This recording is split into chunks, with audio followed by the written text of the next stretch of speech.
Esta sería nuestra quinta entrega de los talleres de formación. Hoy seguimos con esa línea que era el anterior, pero tenemos hoy la resurrección, que es el fundamento de nuestra fe.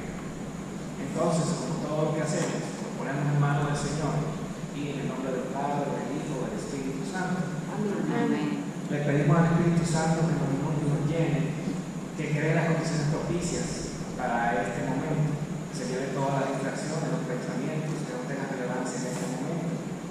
Nos ponga un corazón dispuesto a poder ser esa tierra fértil de esa semilla que quiere compartir con nosotros el Señor a través del Padre, que también le dé la facultad al Padre para que pueda ser un instrumento idóneo de eso que el Señor nos quiere compartir hoy aquí. Le damos las gracias en el nombre de Jesús. Amén. Amén.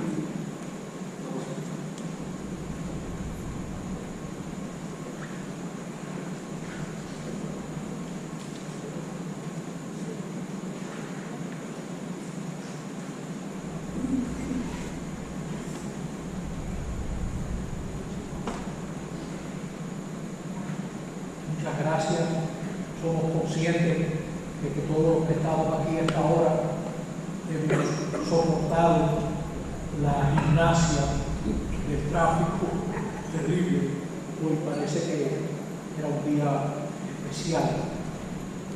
Estamos recorriendo el credo y se pudiera decir que hay tres partes principales. La parte que habla del Padre, la parte que habla del Hijo, la parte que habla del Espíritu y de la Iglesia, etc. Por estas tres primeras partes, hoy cerramos la segunda con la resurrección, al hablar de la resurrección de Jesús, y entramos en la tercera sobre el Espíritu Santo. Hay dos aspectos muy grandes en nuestra vida acerca de Dios.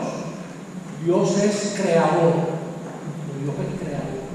Es decir, venimos de la nada por el amor de Dios. Somos nada pesados por el amor de Dios. Venimos de la nada y vamos hacia Dios. Es nuestro creador, origen y meta. Origen y meta. Siempre la pregunta que consuela: ¿el Padre nos sacó de la nada para devolvernos a la nada? No. El Padre nos sacó de la nada para estar con Él. Es la gran verdad que nos consuela. El Padre nos espera, origen y meta. Pero Dios no es solamente creador, Dios es también salvador. Jesús de Nazaret nos lo ilustra con su propio nombre. Jesús quiere decir Dios salva. Jesús quiere decir Dios salva. Hay salvación en Dios. Salvación quiere decir un amor que no merecemos, una oportunidad que no podemos darnos, una puerta que no podemos abrir, un don, una gracia, algo recibido. La salvación siempre es una sorpresa. Esta tarde nosotros vamos a considerar en primer lugar la resurrección de Jesús y luego sobre el Espíritu Santo. Consideremos un momento por qué la resurrección es tan importante. Jesús, en quien el Padre se revela, Jesús que dijo: quien me ve a mí, ve al Padre. Jesús criticó el templo, no es un lugar donde accedemos al Dios verdadero, no es ese tipo de culto que Dios quiere. El templo está bien como para Israel, un lugar de reunión, pero hay cosas más importantes que el templo. Si estando en el templo te acuerdas que tu hermano tiene algo contra ti, deja tu ofrenda en el altar y ve y busca a tu hermano. Jesús criticó el culto del templo. En la parábola del samaritano de Lucas 10, los dos primeros que pasan están relacionados con el templo.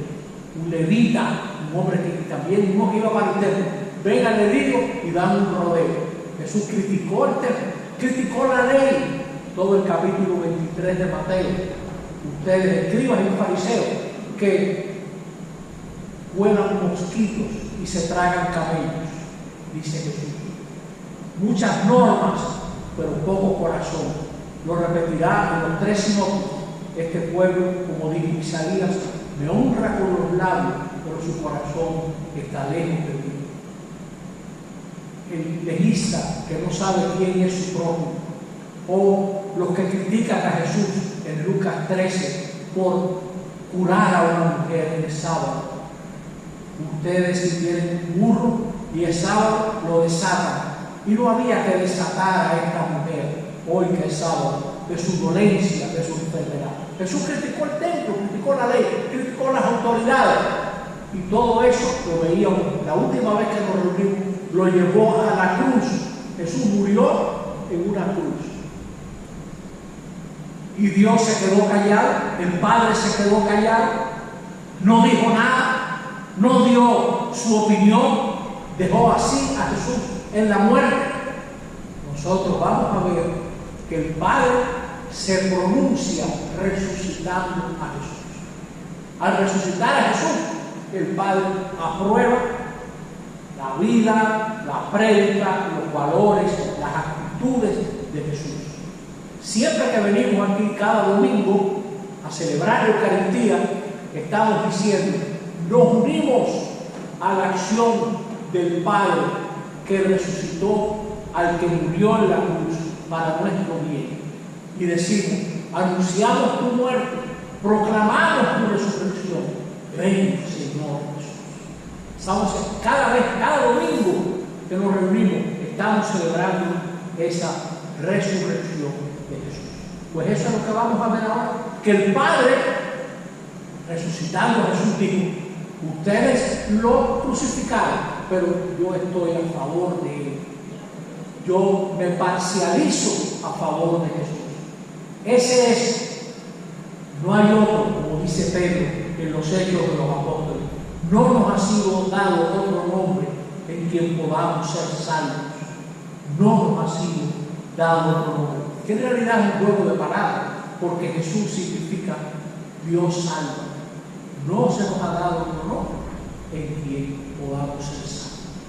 El Padre se pronunció, y eso es lo que nosotros vamos a estudiar, porque lo decimos en el credo, que resucitó de entre los muertos. Resucitó de los muertos. Adelante. Cualquiera pensaría que los cristianos valoramos más la Cuaresma que la Pascua. Ahora viene el miércoles de ceniza, 5 de marzo. La cantidad de gente, ¿qué voy a hacer en la Cuaresma? Muy bien, todo eso está muy bien. Y luego, después de Pascua. Y la Pascua es más importante. La Pascua es más importante. La iglesia dedica 40 días a la Cuaresma y dedica 50 a la Pascua. Algunos deben decir eso. ¿Por qué? Porque no acabamos de adentrarnos en el sentido de la resurrección. No nos acabamos de adentrar en la resurrección de Jesús. Adelante. ¿Con qué derecho se habría podido creer en Jesús de Nazaret, descalificado por la cúpula religiosa de Israel, condenado a una muerte ignominiosa como blasfemo y agitador? No pudiéramos creer. Jesús fue desautorizado, pero resucitándolo, Dios lo autoriza. Resucitándolo, Dios lo autoriza. Algo para pensar y creer.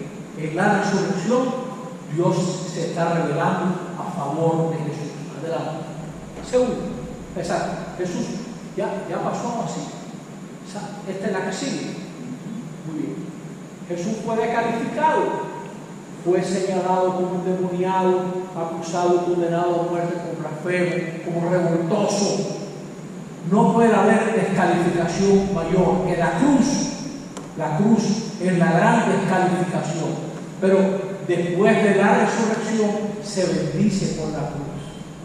Porque la resurrección nos permite entender que no hay signo mayor del amor de Dios que la cruz. Hasta ahí llegó el amor de Dios, hasta la cruz. Por eso bendecimos por la cruz. Adelante.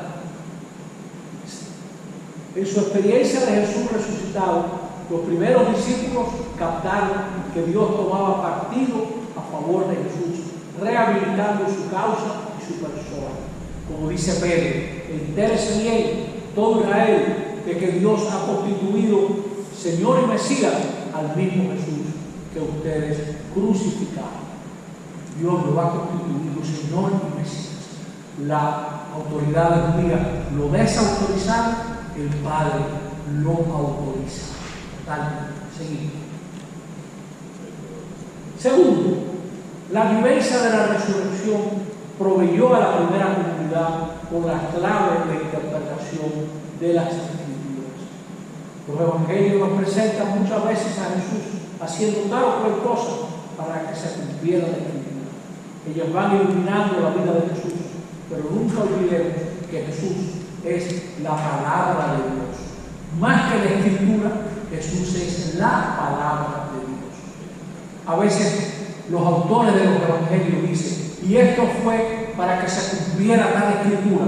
No quiere decir que Jesús está cumpliendo ese pasaje determinado, no. Lo que quiere decir es que lo que ocurre en Jesús es parte del designio de Dios, es parte de lo que Dios quiere para nosotros, no de una cita tal de tal profeta, es parte de un plan, de un programa que tiene el Señor.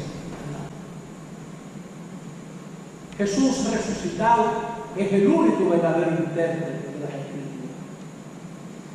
Fíjese que no se trata de quedarnos presos de la Biblia. La gente que mató a Jesús sabía más Escritura que los apóstoles y mataron a Jesús. O sea que no está en uno poder citar muchas citas de la Escritura, sino en entender el sentido de las Escrituras. Adelante. Todo cristiano está llamado a realizar la experiencia de los discípulos de Jesús. A ellos Jesús les aclaró el sentido profundo, comenzando por Moisés y siguiendo por los profetas, les explicó todo lo que se refería a él en la Escritura. Jesús es el que va aclarando y luego la Escritura aclara a Jesús. Pero el gran intérprete de la Escritura es Jesús. No nos podemos quedar con palabritas, con versos.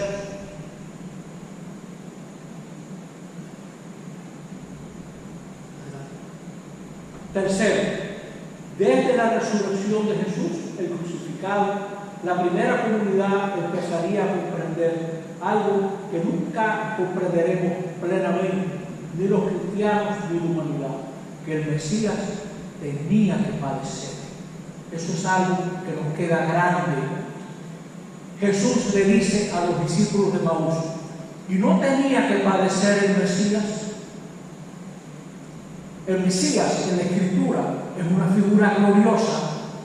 Es Jesús el que aclara que el Mesías tenía que padecer. Es decir, se identifica con el justo rechazado, se identifica con el profeta asesinado, se identifica con el siervo de Yahvé, que sale en el profeta Isaías, por ejemplo, en el 42:1, por ejemplo, primer canto del servidor, del siervo sufriente, primer canto. ¿Por qué? ¿Por qué? ¿Por qué el Mesías tenía que padecer?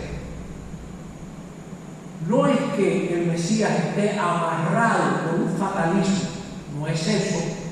El Mesías no está amarrado por ningún fatalismo, porque entonces el fatalismo sería Dios, y Dios no puede ser dirigido por nadie. Dios no puede ser dirigido por nadie. ¿Qué está diciendo? Está diciendo, primero, en un mundo lleno de trampa, lleno de maldad, el que trata de hacer el bien no va a sufrir. En un mundo lleno de violencia, el que traiga algo nuevo no va a sufrir. Claro que sí. Y es una enseñanza para nosotros. Tú quieres tener un matrimonio feliz, tú vas a pasar trabajo. Tú quieres tener hijos que sirvan, tú vas a pasar trabajo. Tú quieres un país diferente. Todo lo que vale la pena da trabajo. Y el Mesías vino a traer la salvación de Dios. En un mundo lleno de gente tramposa, ¿cómo no va a padecer? Claro que sí. Segundo, la gente que domina la sociedad, los fariseos, los escribas, los sumos sacerdotes, ¿van a aceptar que el camino de ellos no es el verdadero? No lo van a aceptar. Ellos van a rechazar violentamente lo que Jesús propone. Van a rechazar violentamente lo que Jesús propone. Donde quiera que hay gente establecido en el poder, si tú quieres cambiar, te vas a meter el problema con esa gente que está en el poder. Tercero, en una sociedad donde mucha gente hace lo mal hecho, el que actúe bien no va a tener problema. Señores, en cualquier oficina, mira el cuento que me hicieron hace poco.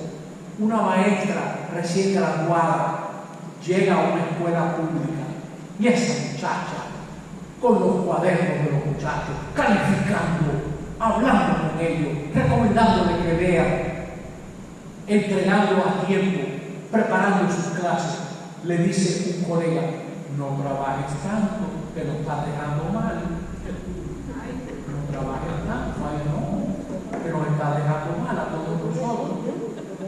Eso pasa en las empresas también. Una gente que entrega su trabajo a tiempo, limpio, serio, que no hace trampa, que no se lucha palo, que dice lo que piensa, deja mal a la gente que está buscando no trabajar, a la gente que arrastra los pies, lo está dejando mal. Eso pasa en todas las situaciones, Pasa entre las muchachas. Esta se ve que es una muchachita, ella es como estiradita, ella está metida en un frasco porque es una mujer seria.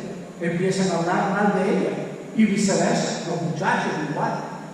Cuando un muchacho es serio, etc., los que no son serios. Y Jesús no van a hablar mal de él. Oiga esto, llamaron blasfema a la palabra de Dios. Jesús es la palabra de Dios. Y las autoridades religiosas dijeron: es un blasfemo.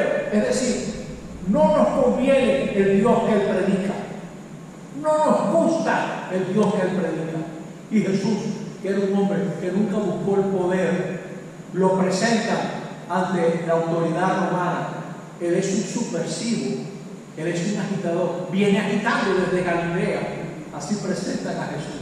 Viene agitando porque lo quieren dejar mal. Y Dios no dijo nada, entonces seguimos.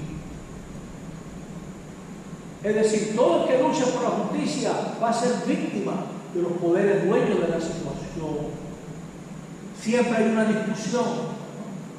Quien acepta que hay un Dios, acepta que es más fuerte que la muerte, pero no necesariamente aceptará que el Mesías sea crucificado. Nosotros seguimos a un Mesías crucificado. El otro día lo veíamos aquí. Hablar mal de Jesús. ¿Qué quiere decir si todo el mundo habla bien de nosotros? Jesús dijo: ¡ay de ustedes si todo el mundo habla bien de ustedes! Así hablaban de los falsos profetas.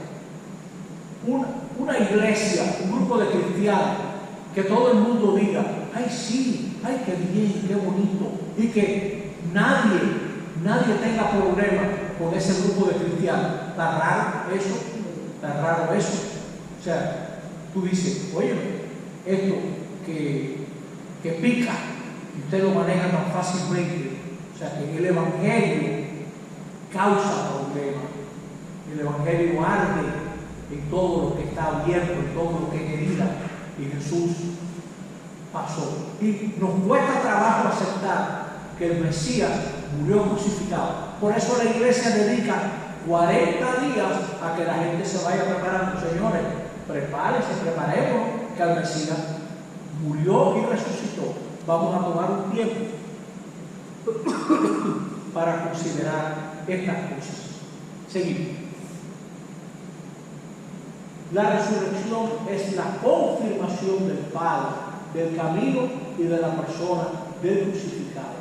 Esto nos escandaliza y nos queda tan grande que solamente lo captamos bajo la fuerza del Espíritu, que es la segunda parte de esta presentación de hoy. Sin la resurrección, los cristianos somos los tontos que compraron un billete entero pelado. Si Jesús ha resucitado, hemos apostado al mismo número de Dios. Si nosotros decimos, creo en Jesús, estamos apostando al mismo número que Jesús, que el Padre eligió.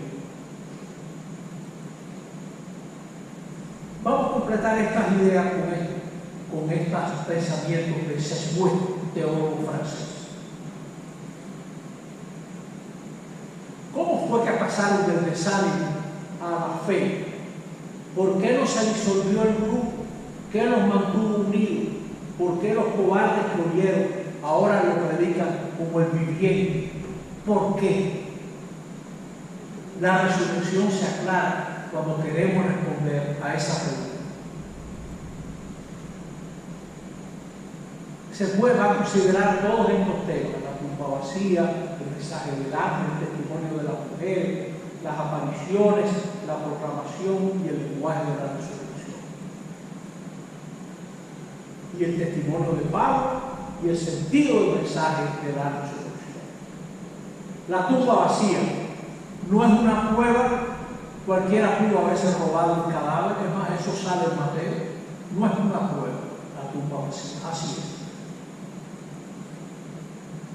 El mensaje del ángel, bueno, el testimonio de las mujeres no era válido en Israel. Es curioso que los evangelistas y el resucitado escogen como testigo a las mujeres. De nuevo, Jesús trae un cambio. La gran testigo de la resurrección es María Magdalena. María Magdalena. Los discípulos están ante un hecho fuera de sus esquemas que encuentran mucha dificultad en creer. Así es la resurrección. Algo que testifican las mujeres. Las apariciones. Es bueno que nosotros sepamos que las apariciones siguen un esquema. En el relato de las apariciones, si usted las lee, por ejemplo, en Juan, en Mateo, en Lucas, siempre hay un esquema. Vamos a ver. Primero, Jesús se presenta por propia iniciativa de manera inesperada. Expresa un mensaje de paz. No es que ellos están esperando, no. Él los sorprende. Se acerca sorprendiendo. En un primer momento no lo reconoce. Y tercero, se hace reconocer manifestando que es el mismo antes de la paz. Él se va haciendo reconocer. Adelante. 4. Este reconocimiento se realiza por medio de gestos. Muestra las manos y los pies, dando una explicación de las Escrituras. 5. Aporta la alegría de la fe. 6. Al final del encuentro los envía en misión y los constituye testigos de todo lo acontecido. Desaparece de manera sorprendente. Vamos a hacer dos consideraciones. ¿Qué importancia tan grande tiene la confirmación cuando se reúne a esos jóvenes y la iglesia de nuevo pide el Espíritu Santo para ellos y ellas para que sean testigos? Todo confirmado, toda confirmada es un testigo de la resurrección de Jesús, donde quiera que vaya. Y hay algo muy curioso del resucitado. Recuerden cómo Jesús preso no metió en problemas a nadie. Cuando le preguntan, ¿dónde están tus discípulos? Yo no sé, aquí, si hubiera sido dominicano, Jesús hubiera dicho, no me doy cuenta. Jesús no mete en problema a nadie. Pero el resucitado lo va buscando. El resucitado lo va buscando para enviarlas. Ve y dile a mis discípulos, me voy al Padre y a vuestro Padre. O Pedro, otro te llevará donde no quieras ir. Vayan y hagan discípulos bautizándolos en el nombre del Padre. El resucitado las busca, los busca y las envía y los envía. El resucitado. Ese es el que mete el problema a todo el mundo. Ese es el que tira las redes a la derecha. Ese es el que rema más adentro. Ese es el resucitado, que va complicándole la vida a todos los discípulos. La proclamación. El lenguaje de la resurrección usa proclamaciones. Por ejemplo, si usted lee los Hechos de los Apóstoles, que se usa tanto los primeros días de Pascua, sepa con certeza toda la casa de Israel que Dios ha constituido Señor y Cristo a este Jesús, a quien ustedes crucificaron. Lo llena de valentía para poder proclamar la palabra. Ahí está este tipo de proclamación. Adelante. ¿Cuáles son los verbos de la resurrección? Hacer levantar, despertar. Reflexiones sobre esto. En las tradiciones más primitivas es el Padre quien resucita a Jesús. Más tarde, hasta el credo dice, resucitó, iniciativa de Jesús. Jesús es el sujeto del verbo, pero al principio es el Padre quien resucita a Jesús mediante la fuerza del Espíritu.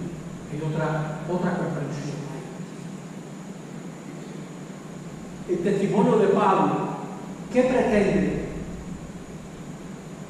el testimonio de Pablo? Bueno, lo que Pablo dice, si Cristo no ha resucitado, nuestra fe es vana. Si Cristo no ha resucitado, la resurrección es el fundamento de la fe. ¿Quiere que le diga una cosa? Nosotros somos una iglesia navideña, pero no somos una iglesia pascual. La gente se mata para celebrar Navidad. ¿A qué gente en Navidad en septiembre? Arranca los foquitos y andan los santicroces colgados en los apartamentos en septiembre, en octubre, y andan los trineos y los venados dando vueltas. Y la Pascua, la gente en Semana Santa, ni es semana ni es santa. O sea que no somos una iglesia que celebremos la Pascua, ¿sí? Que le demos ese carácter. ¿Sí? ¿Cómo nos falta descubrir que la centralidad de la Pascua en nuestra vida? ¿Cuántas cosas se iluminarían si nosotros le diéramos carácter a la muerte y la resurrección de Jesús? ¿Cuántas cosas? Se ha confirmado que Jesús es Hijo de Dios. Ha vencido la vida sobre la muerte. Siempre que la gente hace memoria de un difunto, muchas veces es con una Eucaristía, porque la Eucaristía está celebrando la victoria de la vida sobre la muerte. Está celebrando que Jesús resucitó de los muertos, como uno espera para esa difunta. Ayer había aquí una misa por una difunta. Se reunió una familia pequeñita y recordaba a su mamá en el marco de la Eucaristía, como queriendo decir, así como Jesús resucitó entre los muertos, pedimos para ti lo mismo. Tú también resucitarás entre los muertos.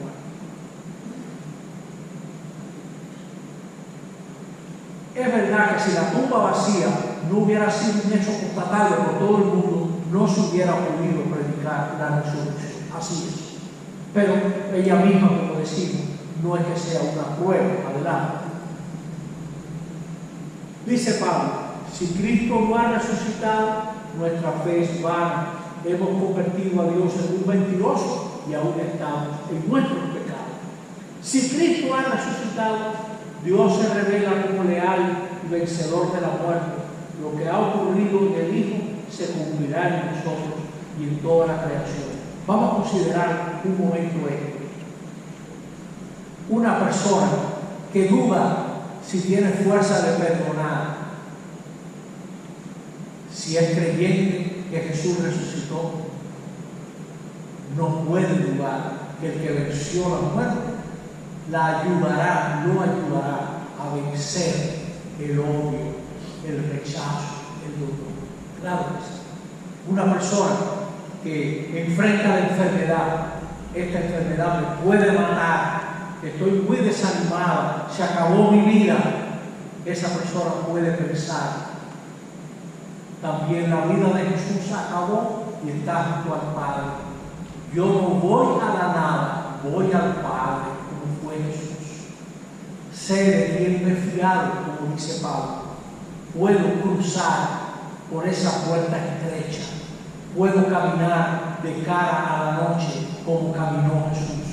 El que inicia y consuma nuestra fe, como dice la carta a los hebreos. El que inicia y consuma nuestra fe. La muerte y resurrección de Jesús nos ayudan a enfrentar lo que no controlamos, lo que no controlamos. La persona que le está proponiendo una trampa y dice, si lo hago, actúo contra mis principios, y si no lo hago, me meto en un lío. Me voy a meter en el lío como se metió Jesús. A Dios que me ayude como ayudó a Jesús. El que cree en la muerte y la resurrección de Jesús puede enfrentar la difícil tarea de hacer el bien en un mundo tramposo. La difícil tarea. No sé cómo me va a salir, pero no voy a hacer eso mal hecho. Estoy en esto, como dicen aquí, a Dios que reparta suerte. Yo no voy a hacer lo mal hecho.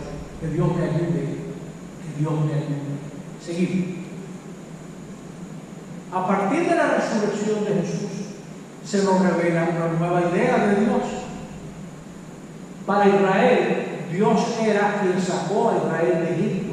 Para los cristianos, Dios es el que resucitó a Jesús de entre los muertos. Qué grande era la salida de Egipto. Ahora es Pascua. ¿Qué es lo que estamos haciendo? Prepararnos para celebrar la Pascua como la celebraba Israel, solo que nuestra Pascua es Cristo.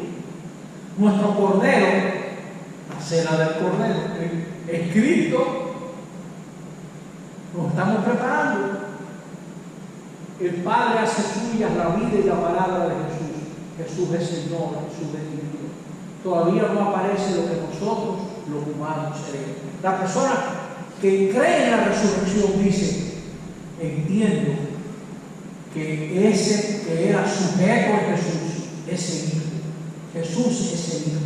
¿Por qué? Porque el Padre lo apoya totalmente. ¿Puede el Padre apoyar totalmente a alguien que no sea divino? No puede. ¿A quién le firma un cheque en blanco el Padre? Al Hijo. Únicamente al Hijo. Y se ve en la resurrección que el Padre está totalmente identificado con el Hijo. Permítame una comparación. Usted ve un niño travieso que está en una fiesta haciendo desastre y de pronto aparece un señor mayor y ese niñito terrorista corre y da un brinco y el viejo lo abraza. Ese es el abuelo. No te quepa duda. Ahora Jesús lo rescata de la muerte. Es el Hijo. El Padre lo rescata de la muerte. Y se ha revelado que Él es el Hijo. Es decir, en esta primera parte de esta reunión, la resurrección nos permite saber que Jesús es Señor y Cristo. Señor y Cristo. Ahora termina ahí esta parte. Vamos a hacer una pausa a ver si conseguimos con los buenos oficios de Santiago. O sea, ¿ustedes tienen mucho frío? Sí. Yo creo que sí. Yo no estoy tan mal como yo pensaba. Santiago, mire a ver si podemos conseguir que se baje el frío. O si hace falta apagarlo. Porque esto parece que creo que lo regaló una blandina.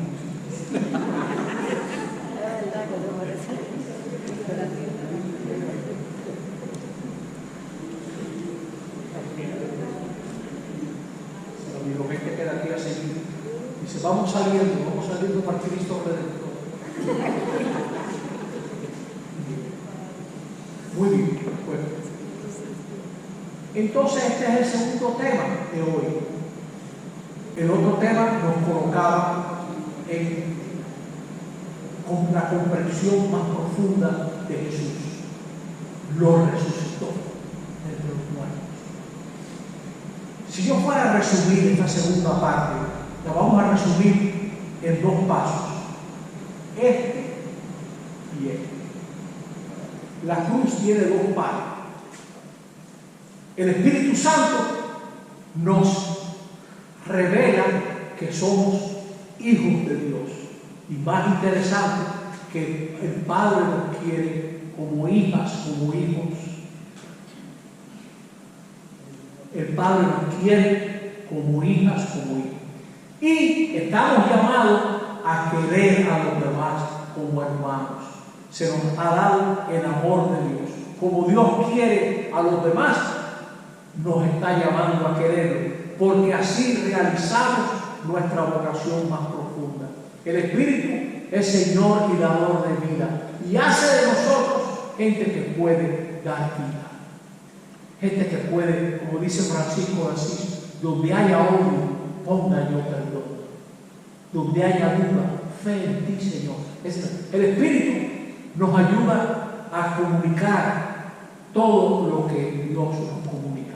Al final, me acuerdan, para terminar rezando una oración muy linda al Espíritu Santo, que ya veremos cómo se la hacemos llegar para que la lean en las comunidades. La usa la iglesia en el breviario que leemos los sacerdotes y los diáconos. Sí. En la lectura que ustedes tienen, porque le van a dar un material que tiene resumido los capítulos de Joseph Pires de Creer el Credo, está esta palabra tan linda de un obispo en una asamblea donde dice: sin el Espíritu Dios queda lejos, Dios queda lejos. Claro, el Espíritu, dice Pablo, que está en nosotros, nos ayuda a decirle a Dios: Abba, papaíto, papá. Es el Espíritu que nos hace conscientes de la cercanía de Dios. ¿Por qué se nos da el Espíritu Santo? ¿Para qué? Para que cooperemos con el Espíritu. Cooperemos con el Espíritu. Es decir, Dios está actuando y el Espíritu nos invita a cooperar. Ustedes que están aquí, ustedes están cooperando con lo que el Espíritu hace en las comunidades. Son socios del Espíritu Santo. No podían haberse buscado un mejor socio. Socios del Espíritu Santo, socias del Espíritu Santo.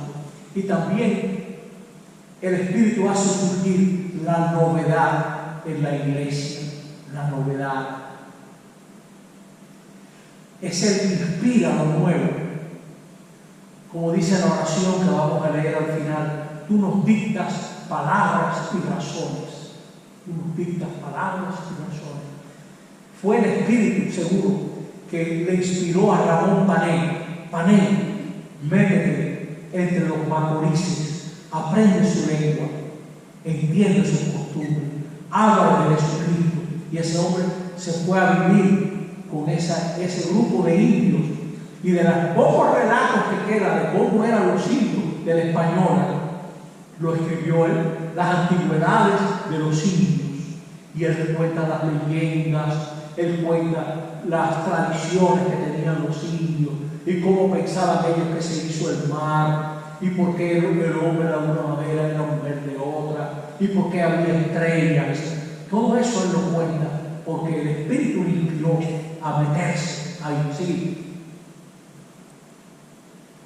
El Espíritu Santo es el don intrínseco de Dios a cada uno de nosotros, a cada época, a cada sociedad y a cada momento de la historia. Cuando la gente se quiere, mira, te traje esto, yo fui a Italia y te traje un rosario que bendijo el Papa. Pero eso es un objeto. cuando la gente se besa, los esposos se relacionan, Dios nos da lo de adentro. Dios no regala cosas. Dios no puede más que regalarse. Cuando Dios regala, se regala. Se regala. Hay una frase muy linda que dice la gente pobre de este país: bueno, padre Manolo, yo no tengo nada que darle, pero usted cuenta con mi persona. Usted cuenta con mi persona. Qué lindo, qué frase tan profunda. En el Espíritu Dios nos dice: tú cuentas con la Santa Trinidad, está a favor tuyo la Trinidad. No tengo nada que darte que yo no sea. Todo lo que Dios da es el mismo. El Espíritu nos pone en relación con el Padre y con el Hijo. Seguimos. Es como la fuerza divina, plenitud de Jesús, que sigue actuando a través de los tiempos y lugares. ¿Por qué nuestra iglesia, tan llena de defectos, sigue adelante? Por el Espíritu. Por el Espíritu. Nosotros somos un jarro pichado, así es. Somos un jarro pichado. En el Salto de Baiguate siempre hay latas que la gente lleva. Y una vez un muchacho cogió una lata que estaba llena de hoyos y la puso debajo del Salto de Baiguate. Y el salto tiene tanta agua que la lata se mantenía llena y todos los que estábamos cerca, cada uno agarraba un chorro. El Espíritu Santo, la iglesia es un jarro pichado, así es. Se nos sale el agua por todos lados, sí, pero no cesa de entrar el agua en la iglesia. No cesa de entrar, como esa lata debajo del salto. No cesa la gracia de Dios de comunicarse a través de tanta gente buena que besa a sus hijos antes de que se acuesten, que muertos de cansancio los despierta para que vayan para la escuela, que les sonríe porque le duela todo y está sonriendo. No para allá, muchachos, vámonos, anímense, que le está muriendo esa doña. Cuánto espíritu, cuánto amor. Seguimos. ¿Cómo actúa? Principio de novedad y renovador. Principio de novedad y renovador. La iglesia primera, las viudas no tienen que comer. Principio de novedad, que haya diáconos. Vamos a preparar hombres que se ocupen de la gente pobre y que estén sirviendo, servidores de la comunidad. Van surgiendo, como aquí, por ejemplo. Se sabe que unas monjas que tienen un asilo están pasando trabajo. No falta la comunidad aquí que vaya con monjas. ¿En qué podemos ayudarlos? ¿En qué están ustedes? Díganlo. Siempre es novedad. Sí, creamos. Es novedad. Esa novedad está expresada en que el Espíritu es iluminador, lleva a la verdad completa. Eso ayuda mucho. ¿Cómo Dios actúa en nosotros? Nos da fuerza. Segundo, nos ilumina, nos atrae a la verdad completa. Tengo deseo de trabajar mejor en mi comunidad. Eso es el Espíritu que te está trayendo. Tengo deseo de hablarle más claro a mi mujer, a mi esposo, con más sinceridad. Esa luz viene del Espíritu. O no le voy a responder mal a esta cuñada que milita en una asociación del Medio Oriente. No le voy a responder mal. Ese es el Espíritu que te fortalece, ¿sí? Que te da la paciencia. Sí, seguimos. Y en Pablo, fuerza vital que transforma, hace superar las propias limitaciones del propio pecado que libera nuestra libertad esclavizada. Esa audacia, yo leo sobre los primeros jesuitas en Italia, que no sabían italiano ninguno. No había un solo italiano en el primer grupo, eran españoles, franceses. Y esa gente predicaba y estaban tan llenos del Espíritu que la gente los oía y le tocaba el corazón de las personas, porque ahí estaba el Espíritu Santo con esa fuerza. Seguimos. En el Espíritu entramos en comunión con el Padre y con el Hijo. la Santa Trinidad que da nombre a esta parroquia. Qué privilegio que esta parroquia se llama Santísima Trinidad. Qué privilegio ese nombre tan precioso, ¿no? Seguimos.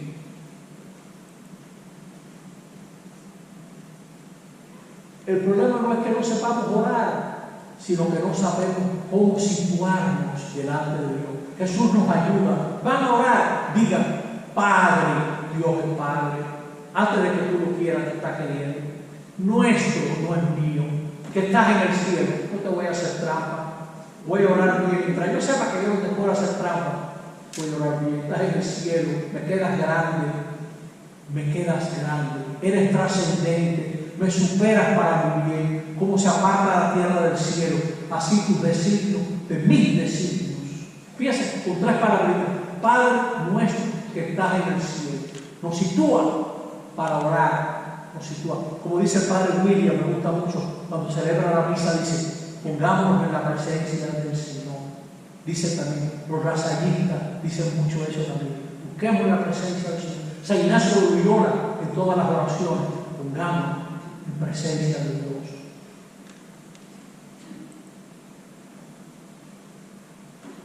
El mensaje de Jesús, que Dios es Padre, se confirma, se hace efectivo, real y eficaz en mí por la presencia del Espíritu. Es el Espíritu que me convence que Dios está a favor mío más que yo mismo.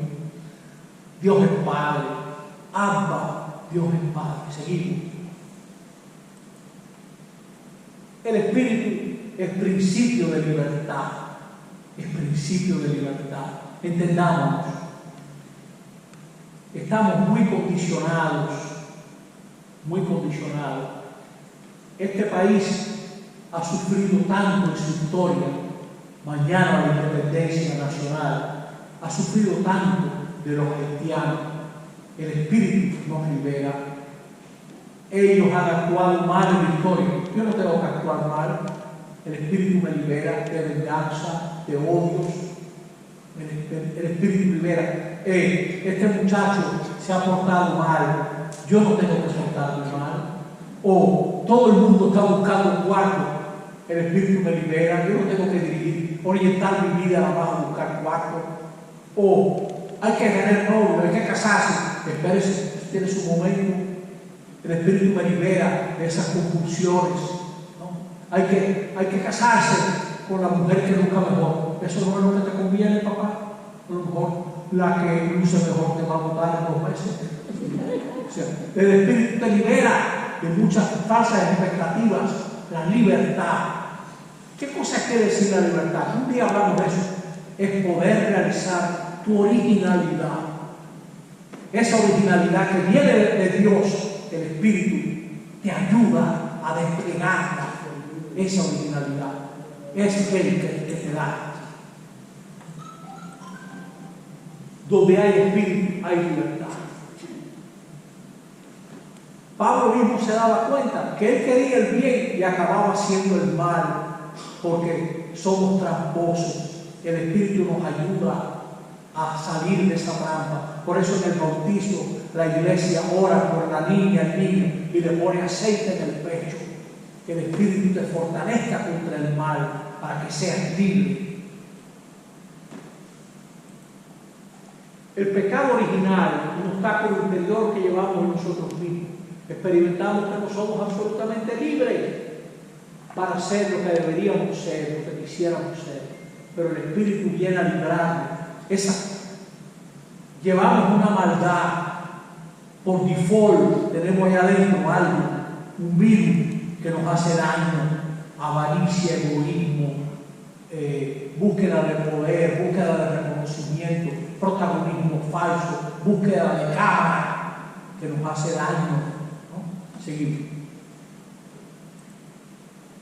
El Espíritu nos ha dado para la vida más rica, más exigente, desde dentro, con lo que pueda determinar una autoridad, una ley, extrínsecamente. La vida es mayor, mucho mayor, y el Espíritu nos ayuda a vivir. Seguimos.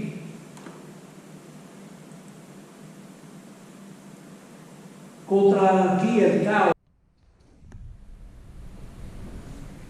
Muy bien, pues la comunidad, fruto del Espíritu. Y si no es fruto del Espíritu, no dura. Estamos aquí porque nos cae bien fulano, eso no dura. Seguimos.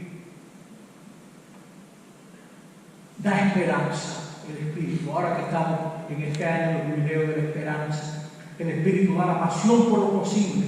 La pasión por lo posible. ¿Qué es lo que podemos hacer ahora? Vamos a hacerlo. Vamos a dar ese paso. San Ignacio decía, solo es del buen espíritu la consolación espiritual.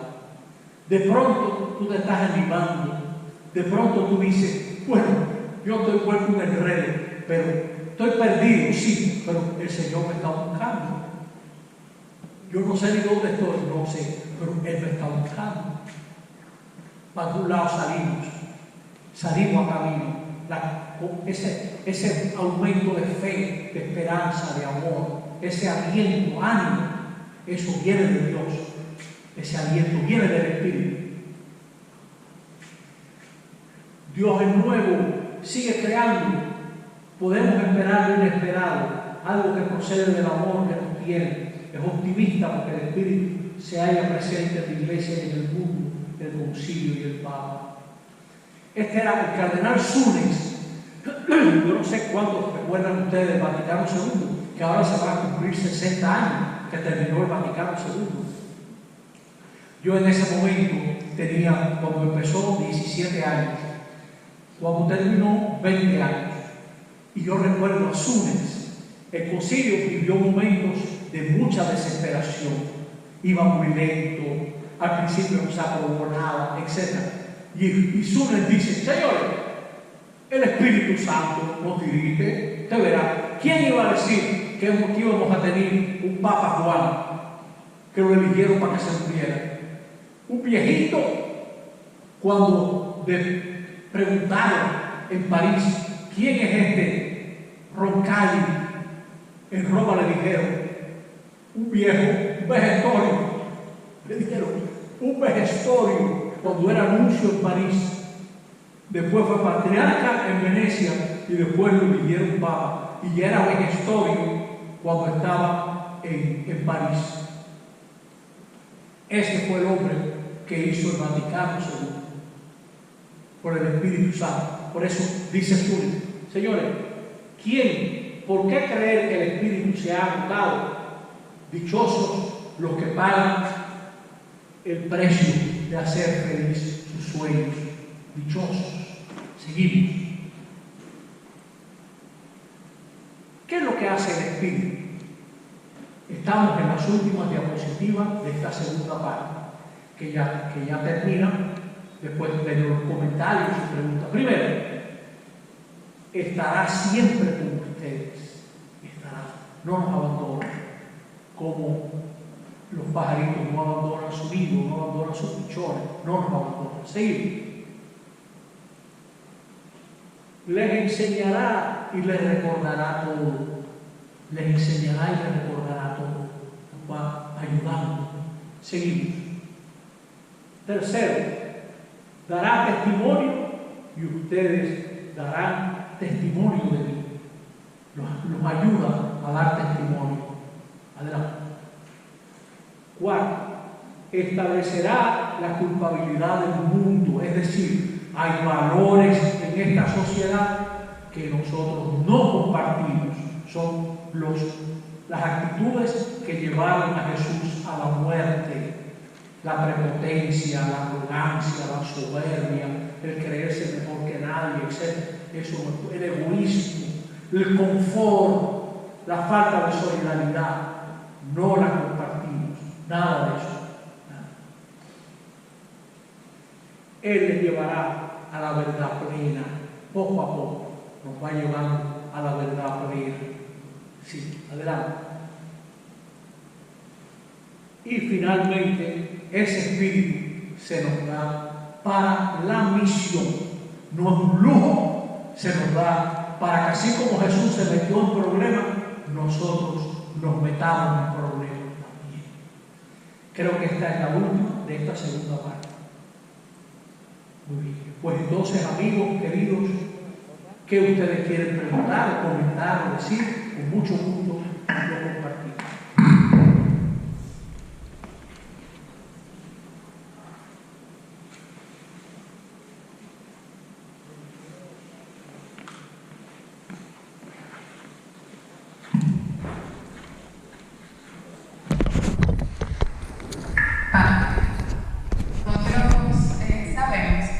Espíritu Santo siempre ha estado.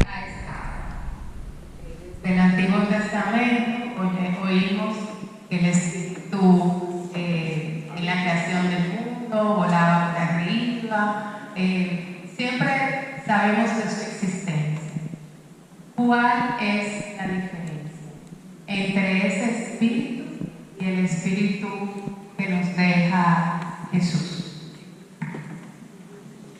Básicamente es el mismo, lo entendemos más. Fíjate como dice el credo, y que habló por los profetas. Interesante.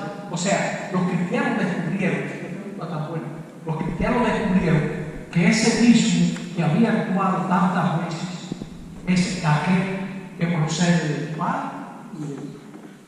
Procede del Padre y del Hijo. Es decir, que hay más profundidad en el Espíritu que la que nosotros entendemos. No es solamente que el Espíritu pone a hablar a un profeta. No, es que el Espíritu sitúa la vida y la palabra del profeta en un proyecto mucho mayor, que misteriosamente toma en cuenta lo que el profeta quiere, pero lo redimensiona y lo lleva más lejos de lo que él sabe. Nosotros estamos aquí en esta parroquia trabajando y tal, pero el Espíritu redimensiona lo que estamos haciendo aquí. Y a lo mejor otra gente de otra parroquia se entusiasma. Y gente que no está en ninguna comunidad dice, pero vengan un retiro de eso que dicen yo, tú, nosotros, no sé qué. ¿Me explico? Va más lejos de lo que nosotros pensamos. Siempre. Más lejos de lo que entendemos. Yo, de muchachito, quería ser jesuita para ir a China. Nunca he ido a China. Pero muchas veces en la vida me la puesto en China. ¿Se entiende lo que digo? Yo he ido bastantes veces a China. No, varias veces. No la dimensión.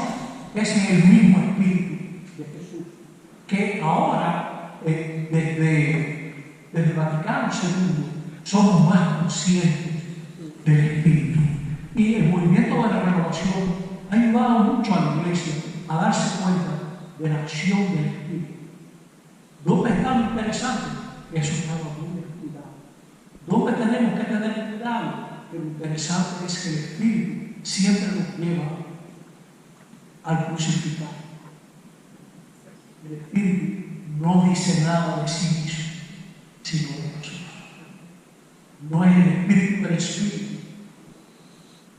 No, el Espíritu de Jesús de Nazaret que murió en una cruz. O sea que no pensemos que hay otra cosa diferente. Yo soy muy devoto del Espíritu, pues preparo que te viene la cruz. La luz. O sea que del ramo viene la cruz y la luz. ¿Qué? Padre, me parece, aclárame porque tengo una confusión. En el Concilio Vaticano II, una de las cosas que se determinó era abrir una ventanita al Espíritu Santo. No.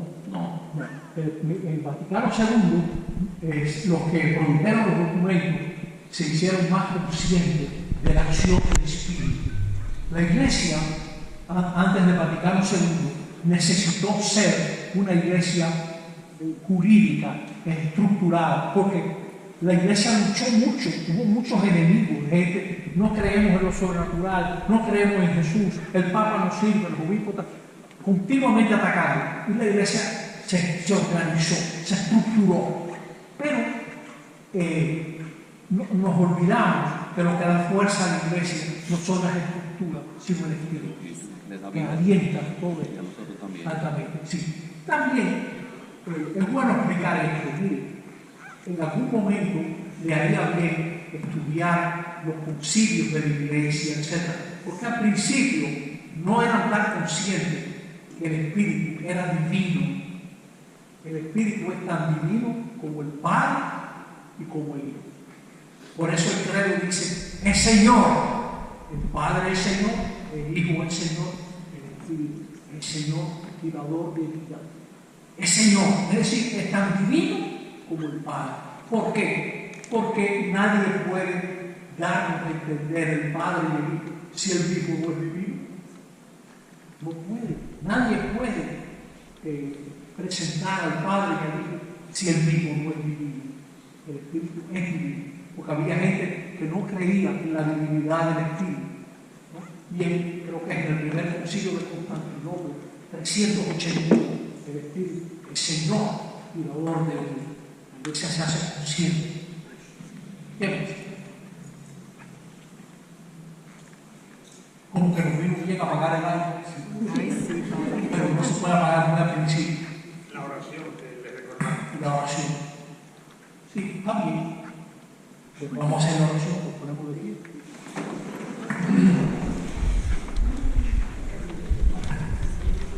Si me trabo, no se ríe. Espíritu, ven, Creador, Espíritu amoroso, ven y visita el alma que a ti clama, con tu soberana gracia inflama los pechos que criaste poderoso. Tú, que abogado fiel eres llamado, del altísimo don, perenne fuente de vida eterna, caridad ferviente, espiritual unción, fuego sagrado. Tú te infundes al alma en 7 dones, fiel promesa del Padre soberano. Tú eres el dedo de su diestra mano, tú nos dictas palabras y razones. Por ti, nuestro enemigo desterrado, gocemos de paz santa y duradera, y siendo nuestro guía en la carrera, todo daño evitemos y pecado. Por ti al eterno Padre conozcamos, y al Hijo, soberano omnipotente, y en ti, Espíritu, del triángulo procedente, con viva fe y amor siempre creamos. Amén. Amén. Pues bien, le damos las gracias al Señor primero por este banquete que siempre nos ofrece a través del Padre. Más, el Señor lo bendiga mucho. Dios lo bendiga mucho a todos ustedes. Los que no se han apuntado, por favor, pueden pasar por Isabel allá afuera.